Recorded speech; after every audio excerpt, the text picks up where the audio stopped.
سیدنا عمر فاروق، میرے نبی پاک علیہ السلام نے فرمایا فرشتے 950 سال میرے عمر کی شان بیان کریں تو ختم نہیں ہو سکتی۔ اتنا بڑا شخص عمر فاروق، اتنا بڑا آدمی۔ ایک دن اعلان کیا عمر فاروق نے، لوگوں مسجد میں آؤ، بات کرنی ہے۔ امیر المومنین کا پیغام ہے، سارے مسجد میں آ جائے۔ کھچا کھچ مسجد نبی صحابہ سے بھر گئی، اور ایسا جب اعلان ہوتا تھا تو صحابہ دوڑ کے آتے تھے، شاید کوئی جنگ ہے، شاید کسی نے حملہ کر دیا ہے، شاید کوئی نئی بات ہے۔ دوڑے آئے لوگ، مسجد نبی کھچا کھچ بھر گئی۔ سیدنا فاروق اعظم رضی اللہ تعالیٰ عنہ ممبر پہ بیٹھے، حضرت عبد الرحمن ابن عوف رضی اللہ تعالیٰ عنہ فرماتے ہیں کہ صحابہ تجسس کے دیکھ رہے ہیں کہ پتہ نہیں کسی طرف سے پیغام نہیں آ گیا، کوئی کافر حملہ نہیں کرنے لگا، اللہ جانے کیا ہوا ہے، بڑی پریشانی ہے۔ عمر بیٹھے، اللہ کی حمد کی، نبی پاک صلی اللہ علیہ وسلم پر درود پڑھا، اور پھر عمر فاروق بولے، فرمانے لگے میں جب مکے میں رہتا تھا نا تو کبھی گھر میں قحط آ جاتا تھا، کبھی قحط آتا تھا گھر میں، بکریوں کے دودھ خشک ہو جاتے تھے، گندم نہیں ملتی تھی، پانی نہیں ہوتا تھا، تو فرمایا میری اماں مجھے خالہ کے گھر بھیج دیتی تھی۔ قبیلہ بنو مخزوم،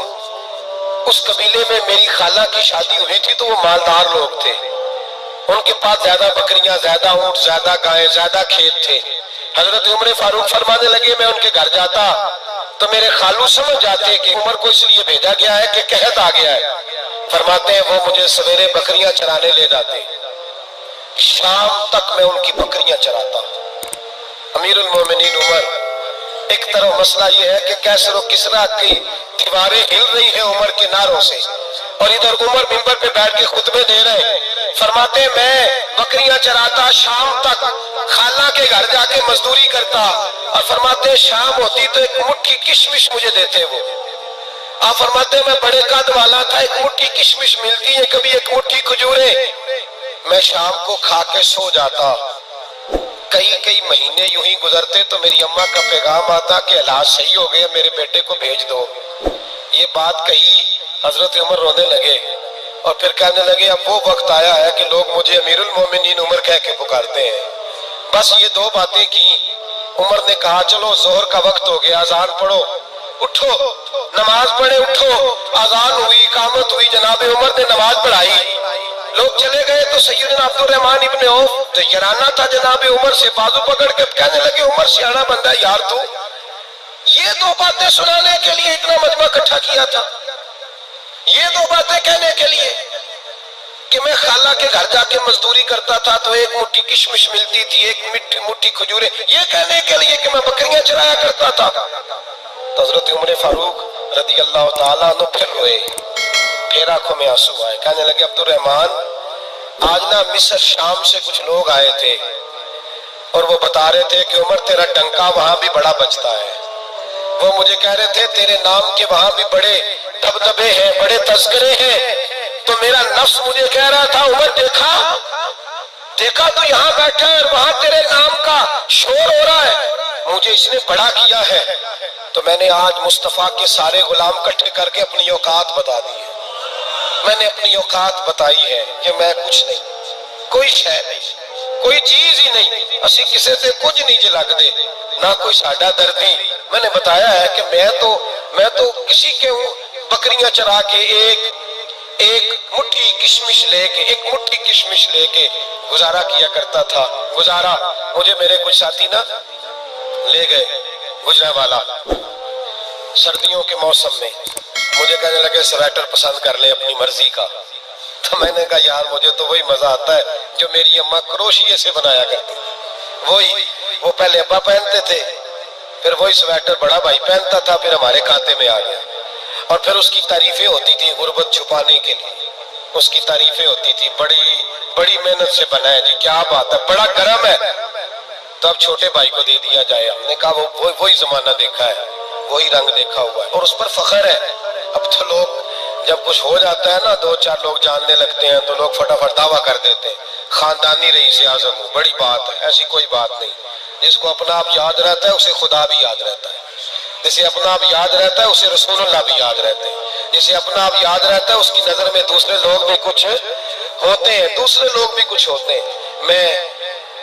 عمرے کے لیے حج کے لیے جاتا رہتا ہوں، رب مجھے اپنے فضل سے بلا لیتا ہے. تو میں ایئرپورٹ سے نیچے اترا تو ایک صاحب میرے جاننے والے تھے، دوڑ کے آئے اور مجھے کہنے لگے کیا بات ہے، سنا ہے اس دفعہ آپ سعودی ایئر لائن سے آئے، سیدھا مدینہ شریف آئے، کیا بات ہے آپ کی؟ اور میں نے کہا صاحب چھوڑ دیں، میں بھی جب پہلی دفعہ آیا تھا تو میں بھی بڑا گور گور کے ایئرپورٹ دیکھتا تھا، میں نے کبھی دیکھا جو نہیں تھا، میں بڑا گور گور کے دیکھتا تھا، کوئی ایسی بات نہیں ہے، یہ نظام قدرت ہے، بادشاہ کے فیصلے ہیں، وہ جب چاہتا ہے جس طرح کے چاہتا ہے فیصلے فرما لیتا ہے، تو یہ اس کے فیصلوں کی بات ہے. ہم لوگ نا جس حیثیت پہ ہوتے ہیں وہیں رہ جاتے ہیں، پچھلی بات بھول جاتے ہیں، اس لیے ہم چاہتے ہیں جو بھی ہمیں ملے جھک کے ملے، جو بھی آئے، اور یہ میرا آپ کا سب کا مشترکہ معاملہ ہے. میرے نبی پاک صلی اللہ تعالی علیہ وسلم نے صحابہ سے پوچھا تمہیں بتاؤں جنت کے بادشاہ کون ہوں گے؟ جنت کے عام لوگ نہیں، جنت کے، بولیے گا ذرا، جنت کے اللہ بادشاہ. جنت میں تو جانا بڑی بات ہے، حضور جنت کا بھی بادشاہ، ابن ماجہ میں لفظ ہے. تمہیں پتہ ہے جنت کے بادشاہ کون ہوں گے؟ تو میرے مصطفیٰ کریم صلی اللہ تعالی علیہ وسلم کے غلاموں نے کہا حضور ہمیں نہیں پتا. تو حضور نے فرمایا جنت کے بادشاہ وہ لوگ ہوں گے جنہیں دنیا میں کوئی بھی نہیں جانتا تھا، جن کے کپڑے سادے ہوتے تھے، جو غریب لوگ ہوتے تھے، جو سفارش کرتے تھے تو ان کی قبول کوئی نہیں کرتا تھا، جو کسی کے ساتھ جاتے تھے تو ان کو مانتا کوئی نہیں تھا. وہ جنت کے بادشاہ ہوں گے، بادشاہ. اور فرمایا قیامت کے دن جب لوگ انہیں دیکھیں گے تو ان پر فخر کریں گے، رشک کریں گے، کہیں گے کیا بات ہے تمہاری. یہاں تو شوق ہی بڑا ہے، غریبوں نے بھی پوسٹر بنائے ہوئے ہیں، ڈاکوؤں، لٹیروں، چوروں کی تصویروں کے ساتھ لگوائے ہوئے اپنے آپ کو بڑا کرنے کے لیے. آجزی اختیار کرے، آجزی اختیار کرے، اپنے آپ کو مٹانے کی کوشش کرے. رب کریم کے بندے آگے بڑھ کے اپنا آپ دکھاتے نہیں، بڑا شوق ہے، پہلے فوٹو کھچا لو، باقی باتیں بعد میں ہوگی، پہلے ویڈیو بنا لو، باقی کچھ اور بعد میں ہوگا. پہلے اب تو پرسوں ترسوں مجھے ایک مولانا کہنے لگے کہ آپ سے میں نے، وہ یہاں جمعہ پڑھنے آتے ہیں کبھی کبھی، میرے دوست ہیں، کہتے ہیں آپ سے میں نے سنا تھا کہ اگر کوئی نبی پاک کا فرمان ہے، اگر کوئی نذرانہ دے تو اس کو لے لو، اگر کوئی تحفہ دے تو اس کو، حضور نے فرمایا لے لو، اگر تمہیں کوئی دیتا ہے اپنی مرضی سے، مانگنا منع ہے، کوئی دے دے تو لے لو، ورنہ ایک وقت آئے گا تم مانگو گے تمہیں ملے گا نہیں، جب کوئی دے دے تو لے لو. کہنے لگے آپ نے کہا تھا تو دے دے، تو اس وقت سے میں کوئی سوٹ دیتا ہے مجھے میری مسجد کا نمازی تو میں لے لیتا ہوں، کوئی مجھے کوئی اور شے دیتا ہے تو میں آپ سے سن کے، تو اگر میری مسجد کا نمازی سوٹ پکڑاتے ساتھ فوٹو بھی کھینچے تو پھر میرے لیے کیا حکم ہے؟ وہ خوشبو کی ڈبی دیتے ہوئے ساتھ فوٹو بھی کھینچے، پھر میرے لیے کیا حکم ہے؟ کہنے لگے رمضان میں یہ حال ہوا ہے کہ لوگ کپڑے دے رہے تھے اور فوٹو کھینچ رہے تھے، کیا چکر ہے، کہاں چلے گیا؟